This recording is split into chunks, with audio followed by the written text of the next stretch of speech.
因为没有买到合适的轮子，所以我直接把我的摩托车给拆掉了。除了这个轮子以外，摩托车上面的发动机也可以用来提供动力。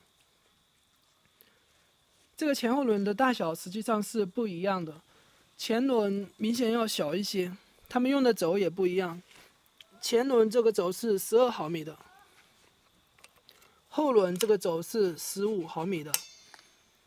不过它们的轴都有些短，所以我打算用这种镀铬的光轴。